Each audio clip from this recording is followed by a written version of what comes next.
I fully expected to hate The Orville. I don't like Seth MacFarlane's humor, I find Family Guy tedious, and I thought The Orville would be Family Guy in space. But it isn't. It's actually a pretty good show, although the humor is a bit of a problem, but we'll get to that in time.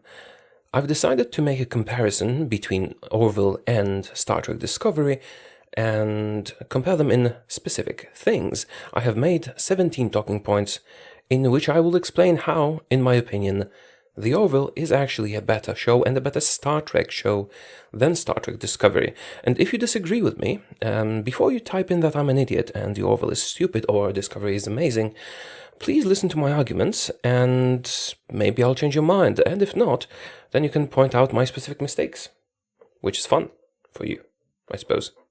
Anyway, and then I will be happy to trade arguments or insults if you prefer, although I would prefer arguments. Let's get into it. I have prepared 17 talking points. I have not written this review in advance, I don't do that, but I will cover 17 aspects in which we will compare the two shows, and the aspects will be the reviews, the humor, visuals, sound, structure, cast, characters, acting, tone, relationships, Klingons, ethics, conflict resolution, burden of command, Starfleet values, general writing, and finally we'll take our conclusions. So let's move on to point 1, the reviews. Oh, first I should say what The Orville is. The Orville is made by Seth MacFarlane, who you can see in the picture here, the creator of Family Guy, among other things, which I dislike. And this is a sort of a Galaxy Quest type of show. It's a Star Trek spoof. It's a comedy in a Star Trek type universe, even though it's not the Federation, it's the Union, and you know, it's not the Klingons, it's the Krill, and so on. But yeah, it's Star Trek. Let's move on to reviews. I have made a nice screenshot of the Rotten Tomatoes pages for both of these reviews. And this is also my thumbnail, so that's why there is this big writing bit. The critics seem to love Discovery, the audience not so much. The critics seem to hate The Orville, while the audience loves The Orville.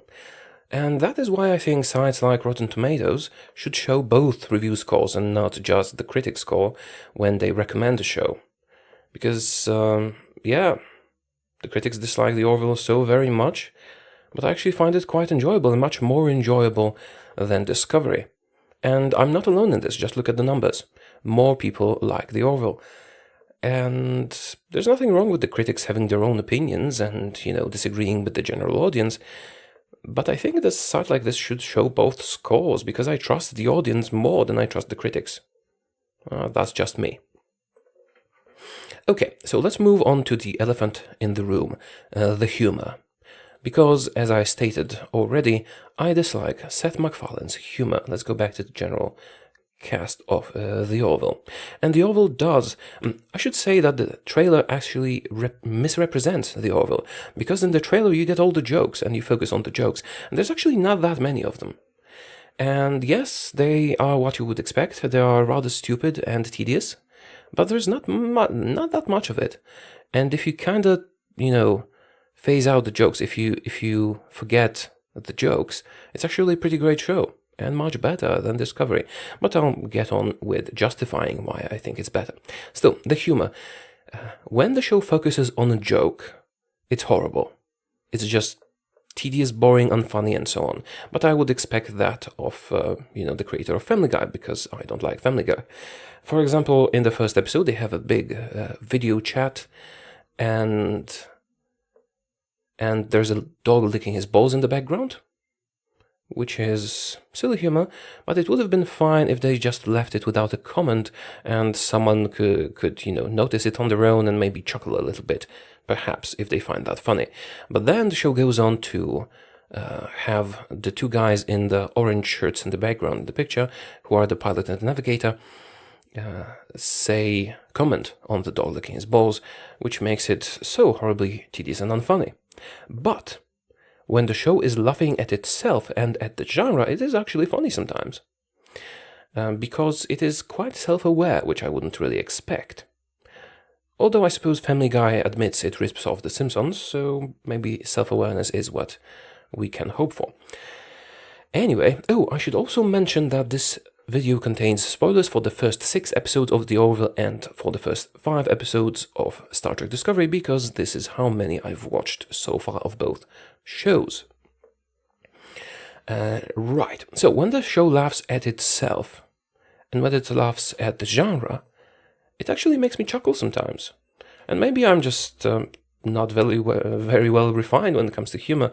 But for example, there's a bit, and I would really like to show you clips, but apparently there's been quite a lot of copyright claims going around regarding the Orville, so yeah, sorry about that.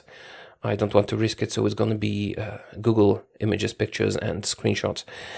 So there's a segment in which there's an infiltration mission, and the captain and the pilot pretend to be aliens. And there's a discussion about them requiring alien names, which must sound weird, like Clang or something. Which actually made me internally laugh a little bit, because that is what all the sci-fi shows do. The aliens must have weird-ass names. And it's little elements like that that actually I find amusing. But when the show focuses on the jokes, they're really horrible. And that is actually the only weak point, the only definitely weak point in The Orville. Then again, I can't say it's worse in that respect than Star Trek Discovery, because Star Trek Discovery only made me chuckle once. And let me bring up a picture. There's basically no humor in Star Trek Discovery. Well, there's one attempt, but we'll move on to that in a moment. Where's that science officer? Right, when Saru, I think that's his name, says that Michael Burnham is smart, that made me actually laugh, because she clearly makes all the bad decisions she can make. And that's actually the only time this show made me laugh, and I was laughing kind of at the show and not with it. So, in The Orville, you have bad humor. In Star Trek Discovery, you have no humor. Well, that's not necessarily true, because Star Trek Discovery introduces this character who is supposed to be comic relief. But she's quirky and she snores. And that's it. That's the joke.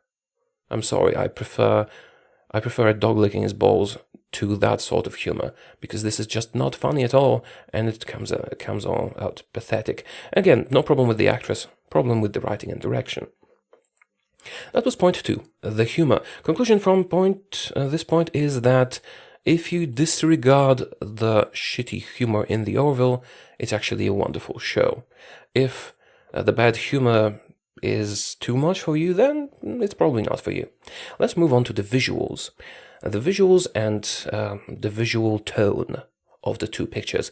As you can see, The Orville is very bright and colorful, very much like Star Trek The Next Generation.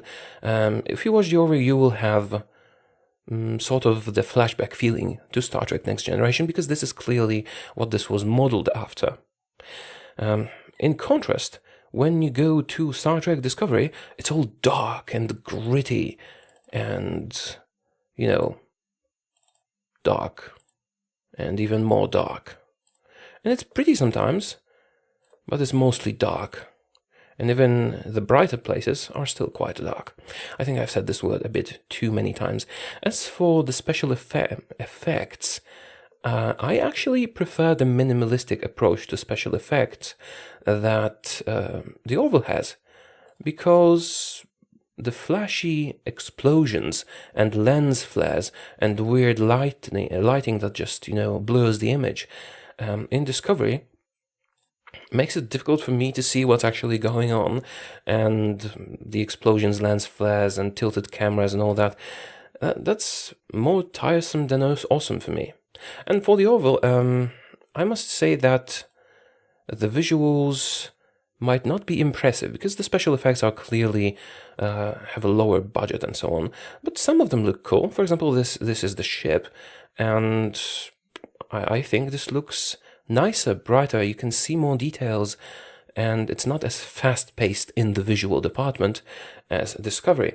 In contrast, if you look at the ship itself in Discovery, there's there's a lot of details, and you don't see it for a very long time, so you can't really appreciate the view. Of course, this is not an actual screenshot from the series, but I think that's the best picture I could find. And again, the pictures are, we're different resolutions and so on. So this video is not going to look perfect, but that's not what this is about. This is about my commentary, and if that is not enough for you to enjoy this feature, well, I'm sorry about that. Okay, that's the visuals.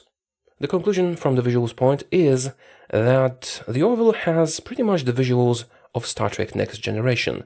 Bright, calm, nice, pleasant. While Star Trek Discovery has visuals of the new Star Trek movies. Lots of flashes, lots of explosions, lots of dynamic lights jumping around and darkness. And if you like that sort of thing, well, then Discovery might be the show for you. But I just don't enjoy the overwhelming visuals that distract me from, general action and so on. Okay, let's move on to point 4, the sound. I must say, even though the budget of the Discovery looks like it's much higher, the Orville actually does a better job with sound design. I'm not sure why, but the sound design in Discovery is pretty horrible, actually. The background sounds are sometimes overwhelming and obscure the dialogue. The sounds are dynamic, but it belongs more in a Michael Bay movie than in a Star Trek show. But then again, this all comes down to what you're expecting of your show. Coming back to brightness, this is like the brightest scene I could find in Star Trek Discovery on the ship itself. So pretty dark still. But we were supposed to be talking about sound.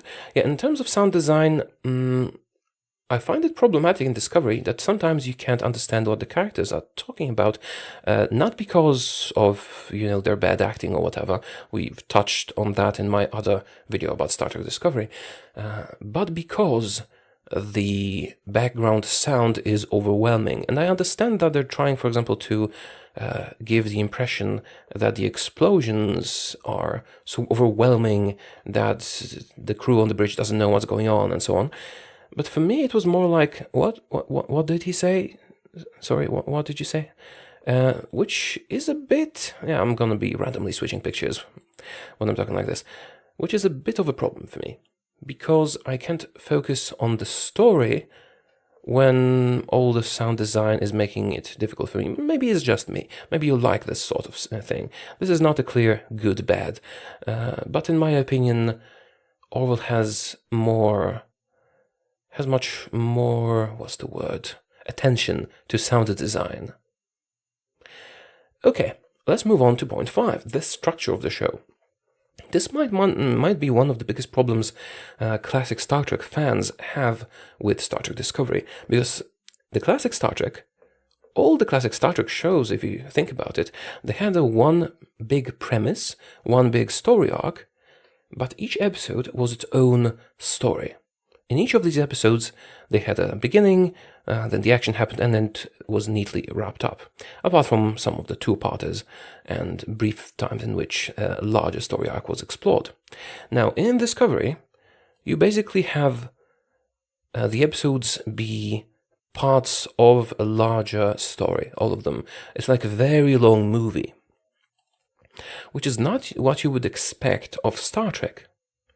I'm not saying one is better than the other, but the episodic storytelling, in which each episode is its own story, is what classic Star Trek and Next Generation, and later on as well, although it was slightly departed from, this is what it was like.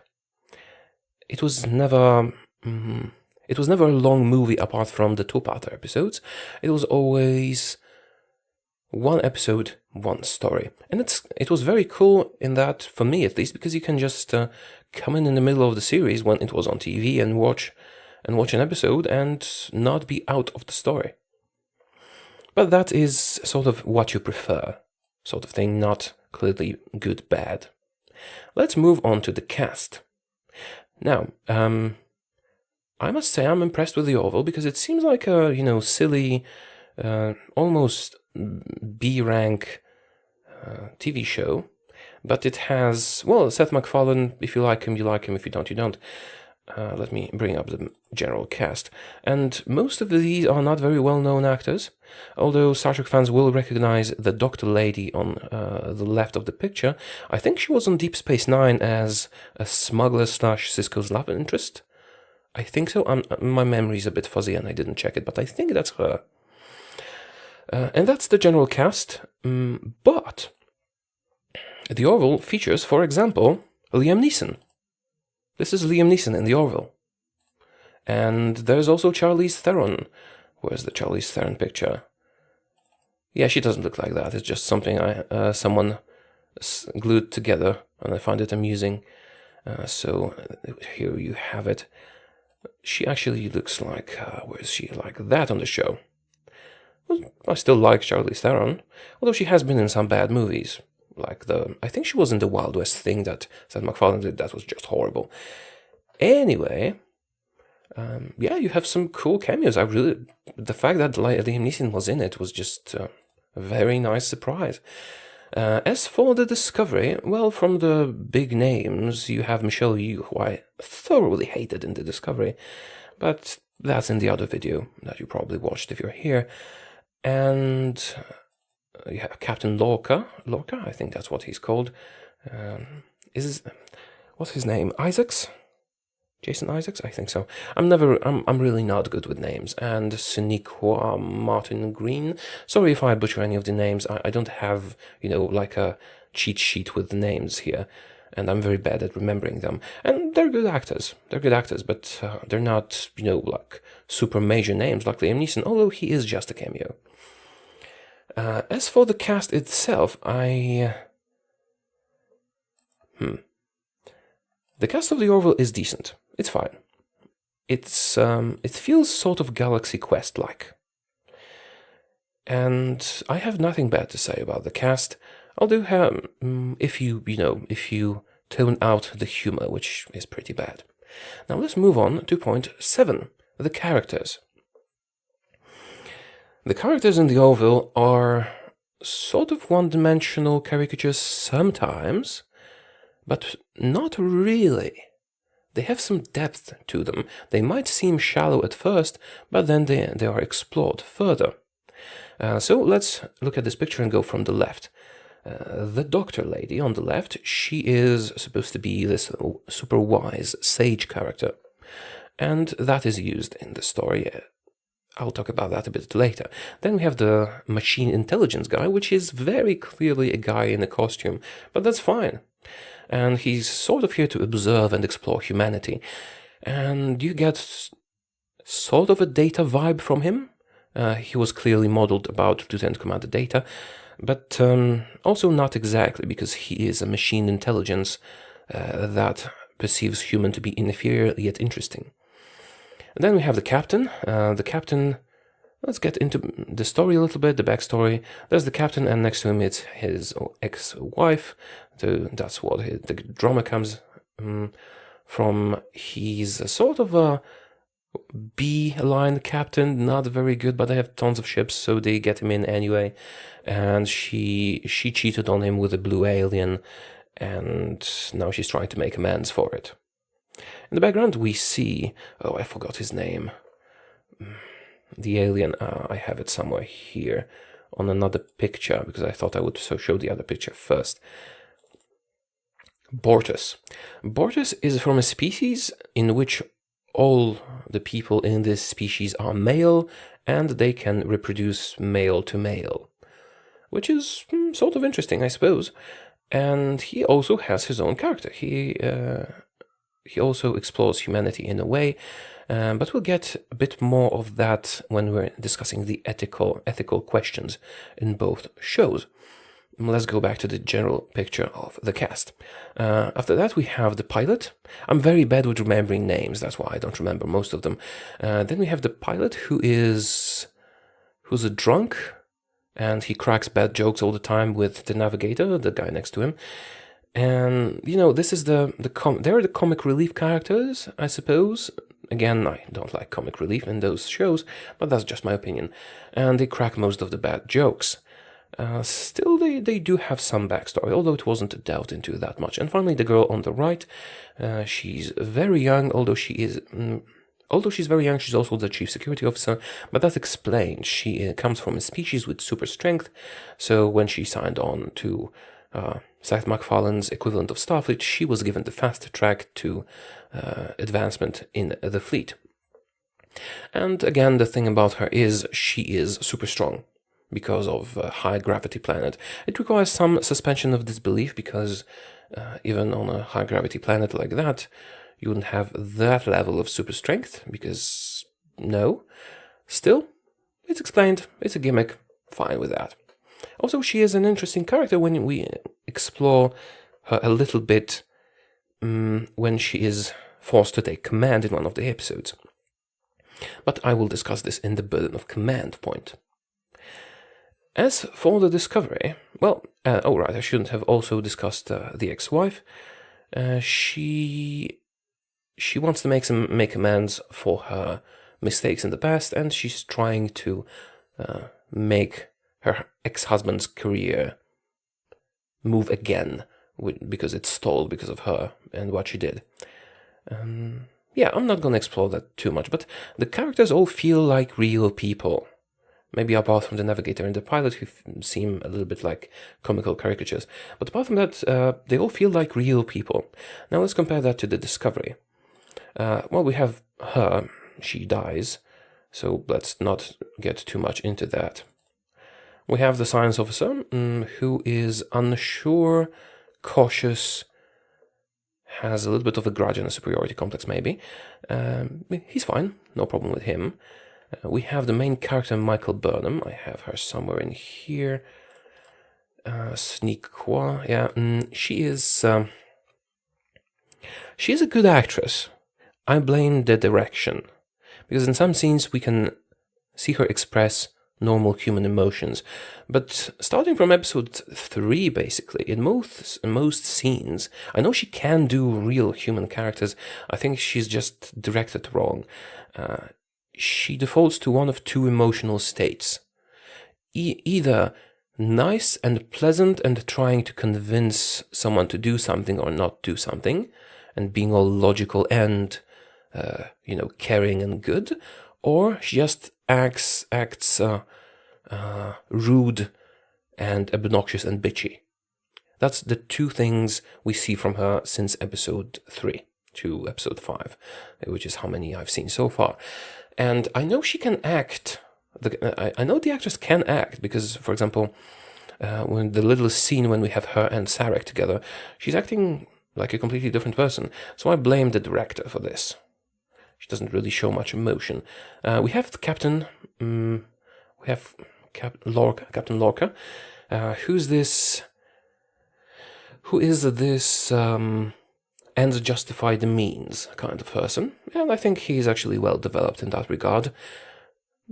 But he's also a cruel psychopath. But we'll get back to that in the ethics and Starfleet value points, which we see in episode 5. Which just bothered me quite a lot because that's not what Starfleet is like. But I'll get back into that in a moment. And finally, we have the comic relief character. She has no personality whatsoever apart from being quirky. We have the science/engineering guy who, he is a developed character, although he feels a little bit artificial sometimes. The doctor, who doesn't really show any character traits.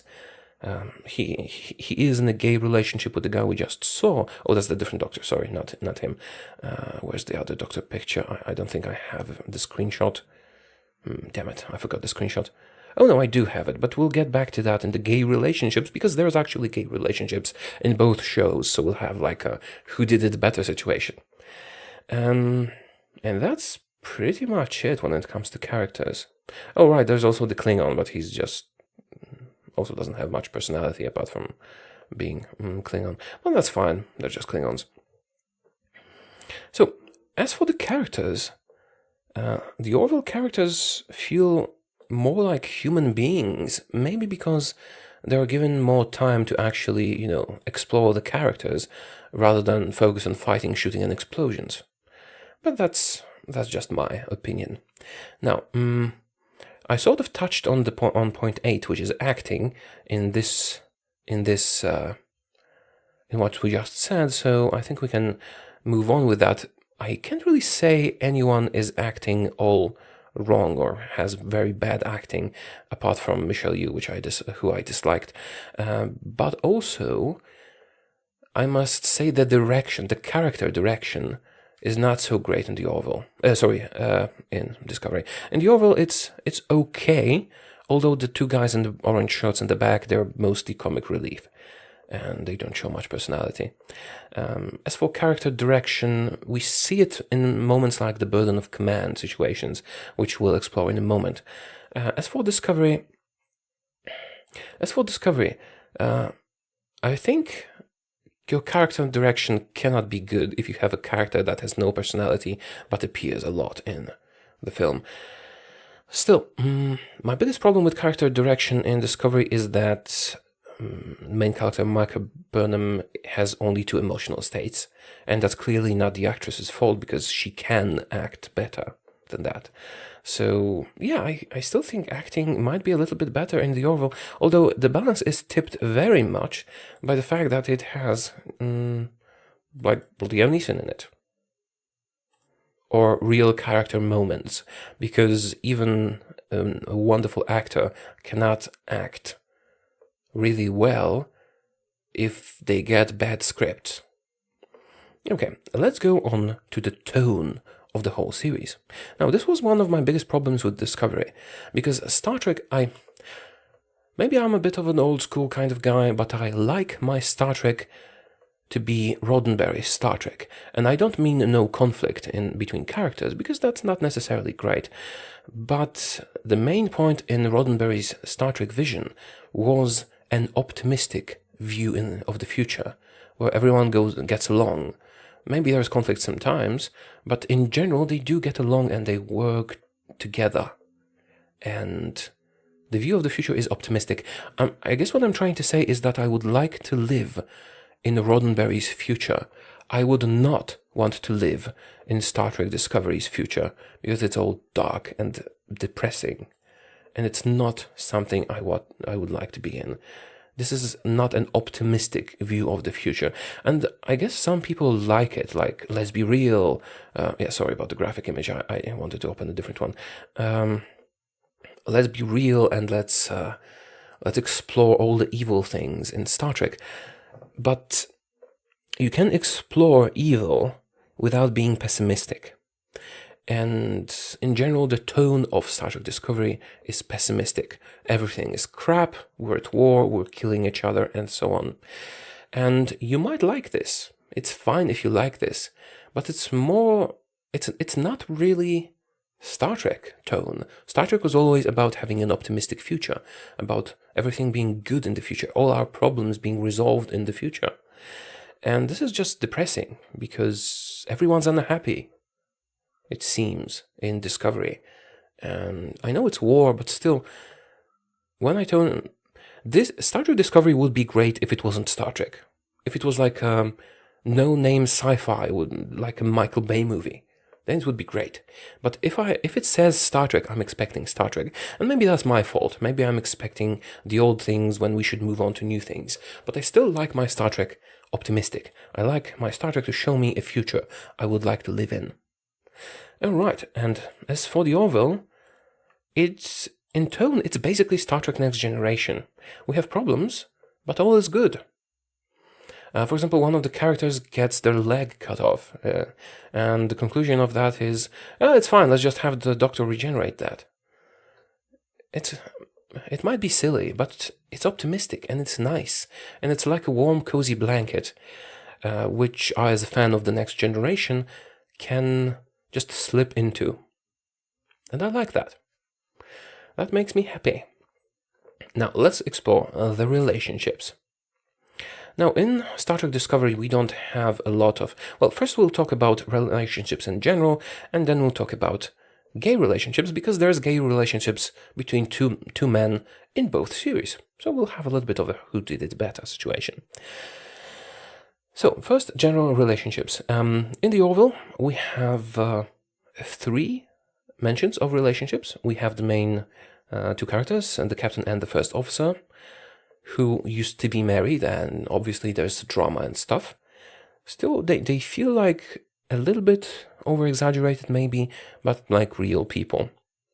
Then we have the security officer, the girl on the right, mention, what's her name? Like Aura or something? Vina? I'm really bad with names, sorry. Also, one thing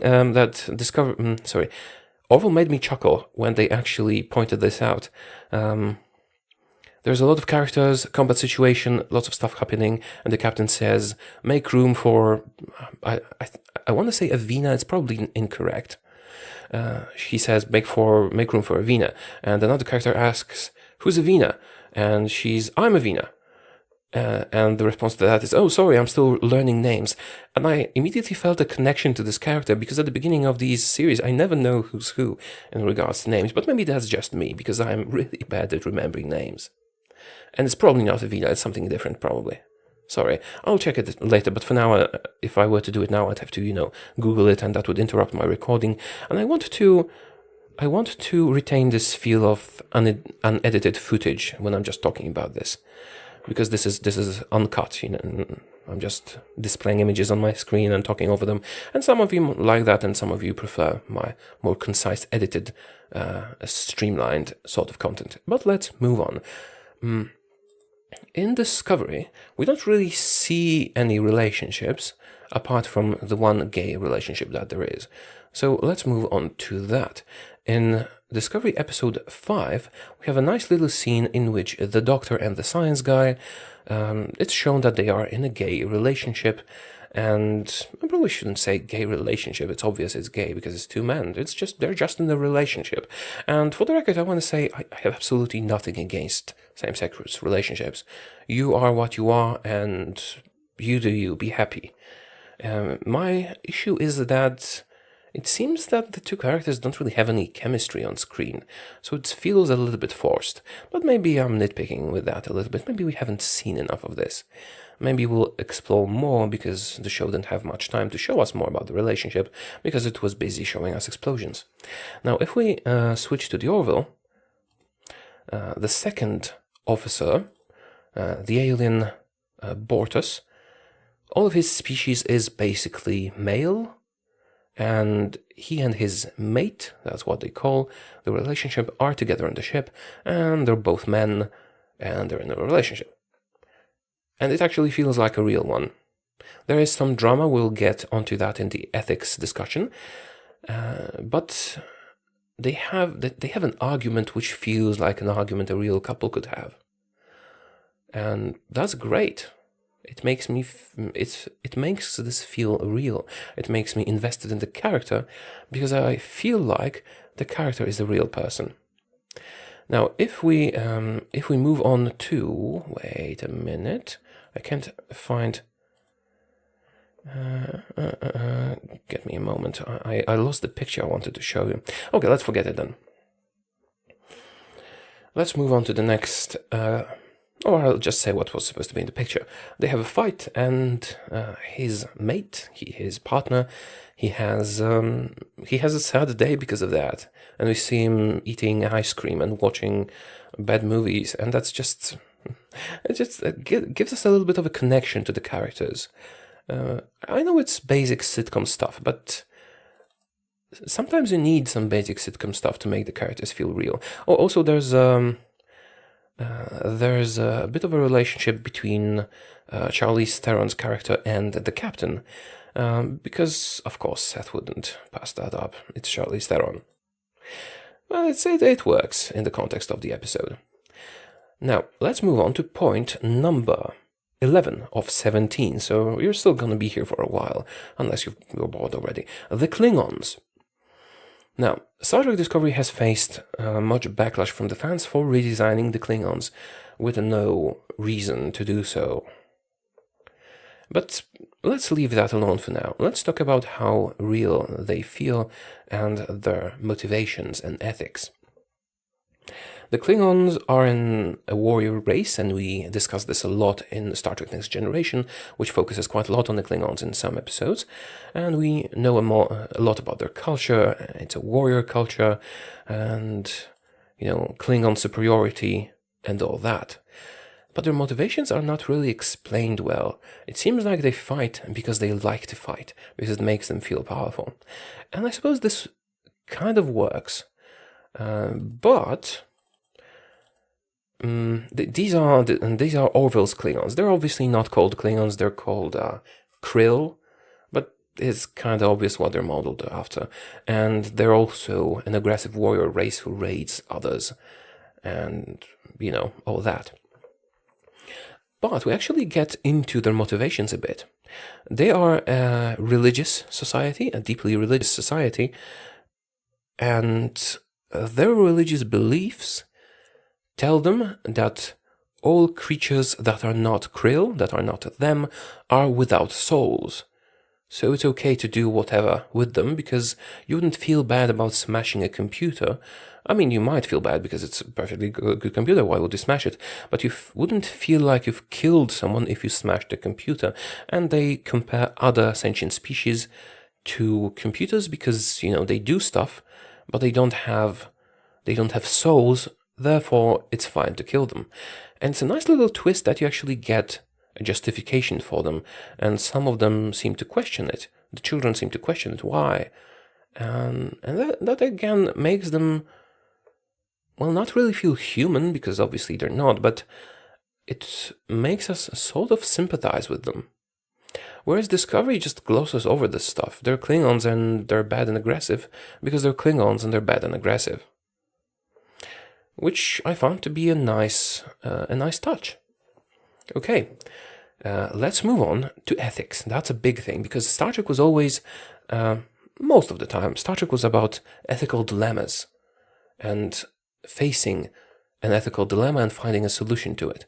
Very often, mainly Next Generation, there's a lot of ethical dilemmas in Next Generation. And in the Discovery there isn't.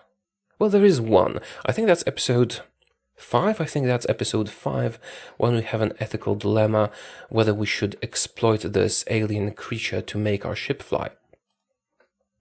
And there's some disagreement on that, but it's not really explored much further. It's like, we're hurting it, don't do it. No, I order you to do it, and then they do it. Which creates some drama, I suppose, but it feels a bit shallow. But maybe I'm nitpicking. This is not that bad. But my main problem with Discovery and ethics, and that also gets to the Starfleet values sort of thing, with what they find to be evil or not. And the Discovery is a gritty, dark show. It's following the Dark Knight trend in Hollywood. But we have Captain Lorca, who is given authority to do whatever he wants in order to achieve his goals. And then in episode 5, we see he's a psychopath. Because he leaves... Well, okay, let me explain the story a little bit. He gets captured by Klingons because the story requires it. He's imprisoned, and they meet Harry Mudd. You might remember the character from Star Trek, the original series, and actually really enjoyed the reintroduction of this character. And then they find out he was kind of collaborating with their captors, with the Klingons. So in the end, when they are escaping the Klingon ship, they just leave him behind. They leave a Federation citizen behind. Let that sink in. They leave a Federation They leave a Federation citizen in the hands of Klingons because they don't like him. They leave him in the hands of murderous, cannibalistic, well, not cannibalistic, but they eat humans, which was established in episode 3, I think, or 4, when they say that they've eaten Michelle Yeoh's body. So they leave a Federation citizen in the hands of those murderous aliens that might just want to eat him because they don't like him.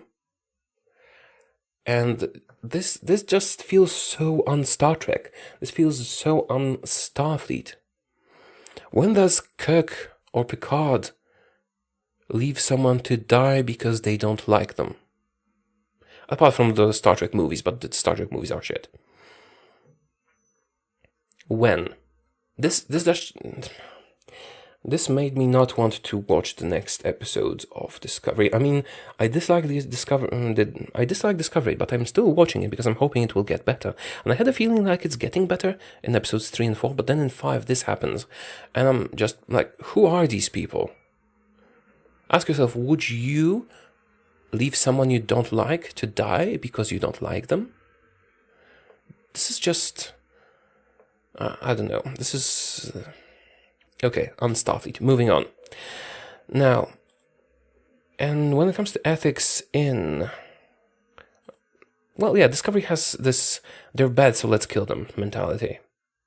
And the Orville is very much like Next Generation in that. Because there's an episode in which they're supposed to infiltrate a Krill ship and steal their holy book so they can understand them better. And when on that ship, they find out that the ship is carrying a huge bomb that is supposed to destroy a whole human colony. I think it was human, not sure. Basically, wipe out the whole continent on the planet, on an inhabited civilian planet. And they decide they have no choice but to kill all the aliens. And they devise a way, spoilers again, to kill all the Krill. And they kill all the Krill apart from the children, which they hoard into a special room. And the ethics of that are actually explored in this. Like, we came in peace, but we had no choice. We had to kill them. Why didn't you kill the children? We didn't kill the children because they're not our enemies. They're just children. And then again, and then the rebuttal to that is, are you certain they're not your enemies after this? They've seen you murder so many of their crew. And that's actually like a real ethical question.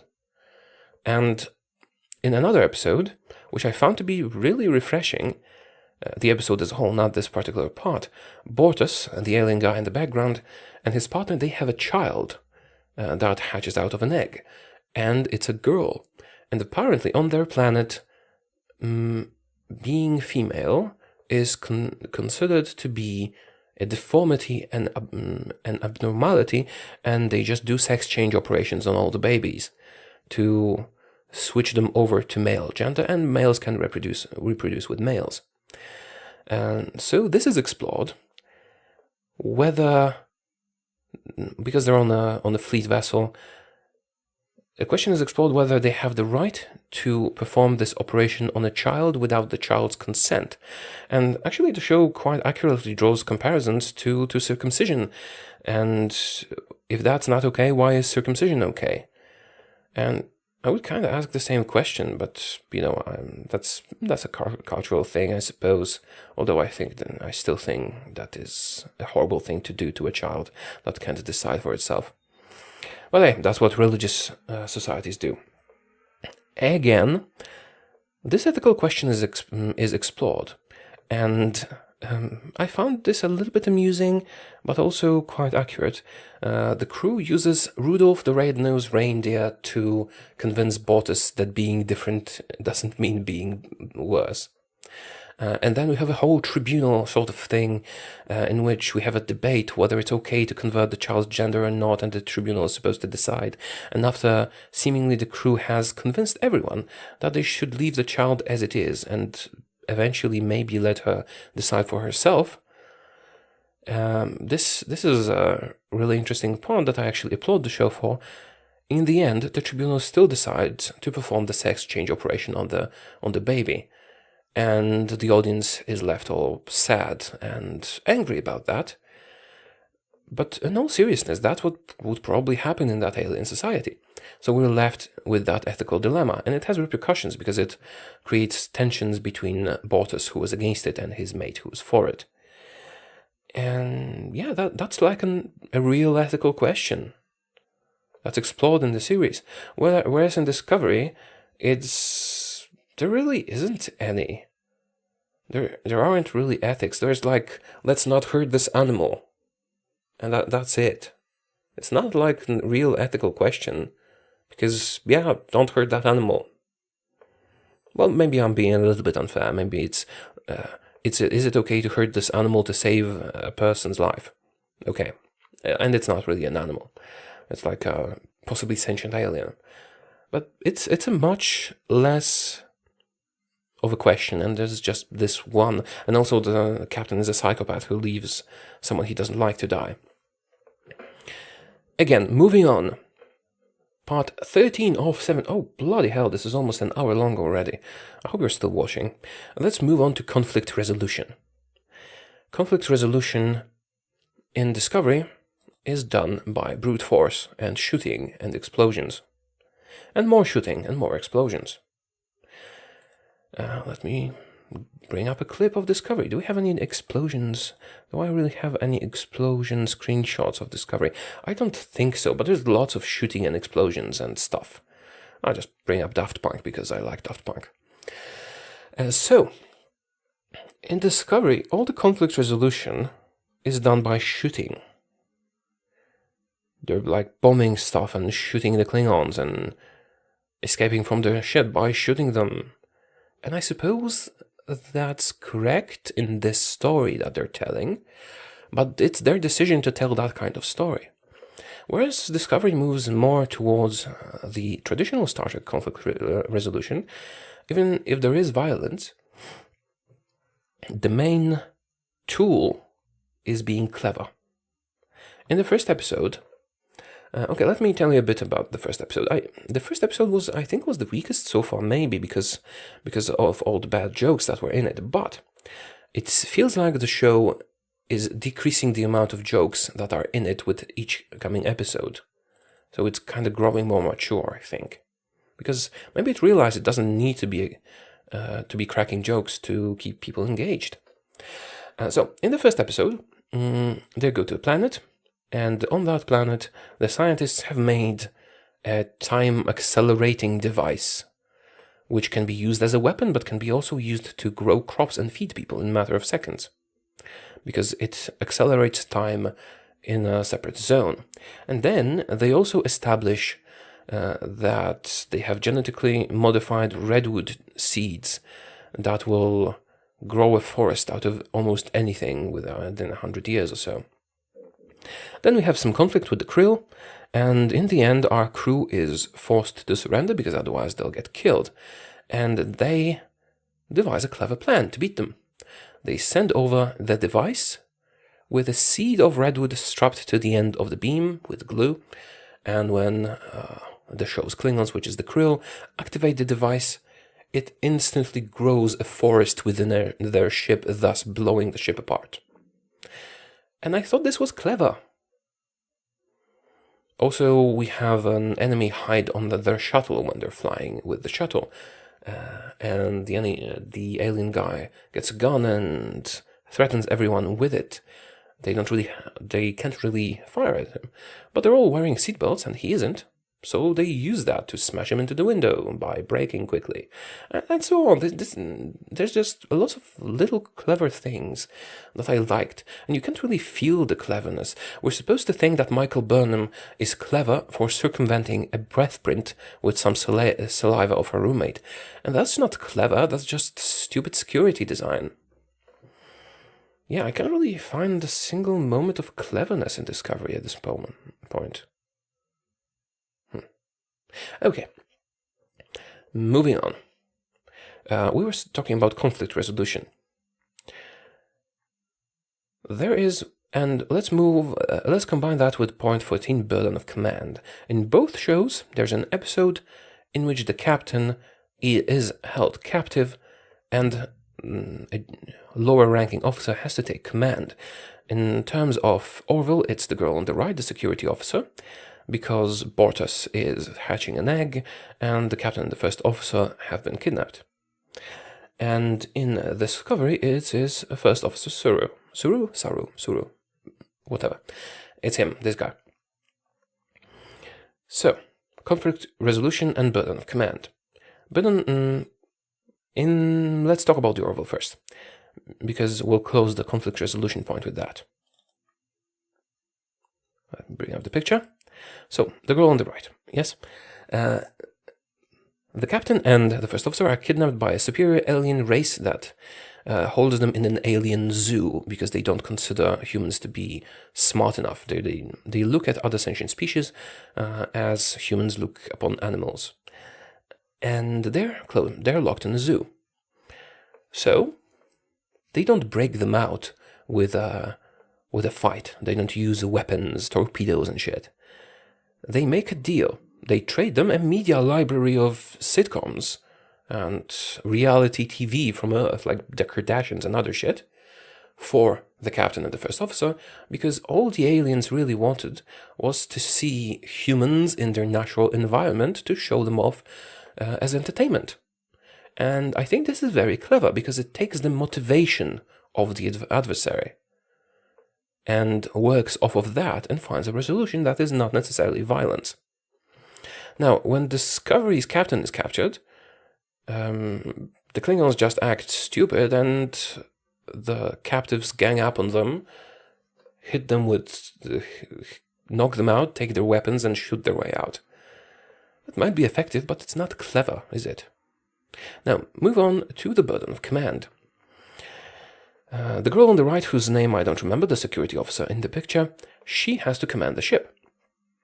And she has a difficult decision to make. Obey the orders and leave the captain and first officer and return to Earth. Or disobey the order, possibly cripple her career, and rescue them, and attempt to rescue them. And this ethical dilemma, dilemma is explored. She has some difficulty, she faces backlash from the crew and so on. This character moment is explored.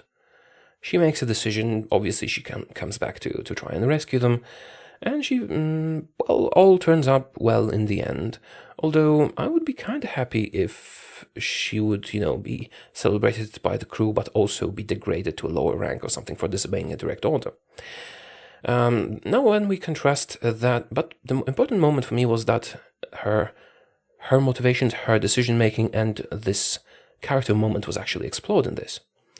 Now when we move on to Discovery, the captain just shoots his way out, while the first officer commanding the ship, faced with the burden of command and having to make the decision about exploiting the space bear to use the drive to jump and possibly kill the space bear to save the captain.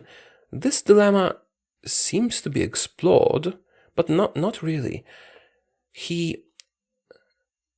We know that he internally has doubts, he's not sure what to do, but this is not really shown. It's only talked about. Like, this is not okay, but he still orders it. My point is that we don't see him struggle with the decisions he's making. And that detracts from the feeling of how real the character is. We see others struggle with his decision, maybe, but not him. And he was obviously struggling with this a little bit, at least, but we don't see it. And I think that's a wasted opportunity. Okay. Just 3 points left, so bear with me. Point 15 is Starfleet values. Very simple point. Star Trek Discovery doesn't really uphold Starfleet values. Period. Starfleet values are don't kill if you have any other choice, and be good. Basically, don't be a dick. And don't interfere with other species if you don't have to. And Star Trek Discovery breaks all of these. I mean, yes, it is justified by them being at war and having to win the war. So, for example, the exploitation of the alien organism, or, killing Klingons. But you don't really see them try not to. When they're faced with the Klingons, you never see them try to get to capture one alive, to stun them or something, when they just kill them. And that's not very Starfleet, is it? What is very Starfleet would be to capture them alive for interrogation or whatever, or just not to kill them. Because these are Starfleet ideals that we have seen so far, always seen so far. Don't kill if you don't have to. Now, our captain, I talked about this already, but this really pains me that this happened. We see that the captain is basically a bad guy. He leaves a guy he doesn't like to die. And you can argue that Harry Mudd is a traitor or whatever, but does he really deserve to die? And if so, is that the captain's decision? Shouldn't he face like a tribunal or something and be, I don't know, imprisoned for it or whatever? Will you just leave him to die with the Klingons? Especially since it doesn't really hurt you to take him with you. It's not any special burden. You could have just taken him with you. But no, you just leave him to die, possibly, or be tortured, or eaten, or abused, or whatever you prefer. And that's not Starfleet. That's not what Starfleet is. Which is, I think this is my biggest qualm with Discovery so far. This one action of the captain. Leave him to die when you clearly have another choice. And that's not okay. And when we move on to Discovery, it has all those ethical questions and Starfleet values. And when they have to kill all the krill on the ship, they only do it because they have no other choice. And they still take one of them captive because they have the option to do so. Taking her captive does not prevent them from fulfilling their mission, so they choose not to kill her. And another example of that in the Orville, am I not confusing the names? I might have confused the names at least once earlier.